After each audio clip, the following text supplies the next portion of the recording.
안녕하세요. 천천박사입니다. 매년 이맘때 되면 제가 가장 많이 받는 질문이 하나 있습니다. 올해 회계 이대로 그냥 넘어가도 될까요? 그래서 오늘은 25년 장기왕 재무회계가 지나가기 전에 확인해야 할 업무를 실무 기준으로 하나씩 정리해 드리려고 합니다. 첫 번째, 세입 세출 장부와 증빙 누락 여부를 확인하세요. 가장 기본이면서도 가장 중요한 부분, 수입과 지출이 누락 거래가 없는지 확인을 꼭 하셔야 합니다. 특히 연말에는 업무를 한꺼번에 정리하다 보니까 실제 통장에 찍힌 금액과 장부에 입력된 금액이 서로 다른 경우가 자주 발생합니다. 이건 회계를 맡기는 경우에도 굉장히 많이 발생하는데요. 이렇게 되면 단순 실수라도 회계 오류로 지적을 받을 수가 있습니다. 결의서를 작성하셨다면 그에 따른 영수증 같은 증빙 서류를 또는 뭐 세금 계산서 같은 이런 증빙 서류를 함께 구비하셔야 합니다. 증빙이 없는 거래는 실제 거래가 이루어졌다, 회계로 인정되지 않아서 여입을 하셔야 되는 경우가, 다시 집어넣어야 되는 경우가 발생할 수 있습니다. 통장 내용과 그리고 회계 장부, 증빙 서류까지 모두 다 세트로 한 번 정도는 쭉 확인하셔야지 알맞습니다. 사실 이거는 매년 하는 게 아니라 매월 하면 더 좋습니다.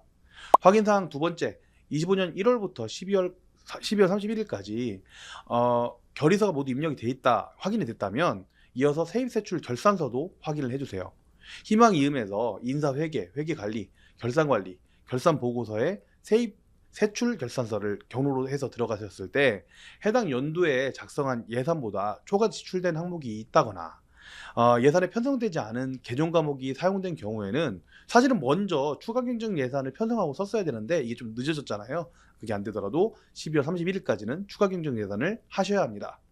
또 병설 사업이 있거나 보조금 후원금 사업을 운영하고 계신 기간이라면 사업별로 각각 조회를 해서 따로 확인을 해 주셔야 된다는 점도 꼭 기억해 주세요. 아울러 코드 1번, 2번에 해당하는 경우에는 추가 경정 예산 보고를 위해서 추가 경정 예산도 운영위원회를 개최하셔야 되니까 이 부분도 꼭 주의하셔서 서두르기 바랍니다. 추가 경정 예산은 12월 31일까지 보고를 해 주셔야 되고, 해가 지난 이후에 보고할 경우 시군구에서 반려 처리되는 사례들도 많으니까 올해를 넘기지 말고 기한 내에 보고해 주시기 바랍니다.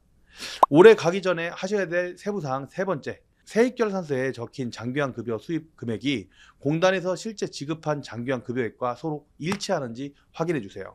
결산 시즌이 되면 지자체 주무관님들이 이 부분을 점점 더 꼼꼼하게 보고 계십니다.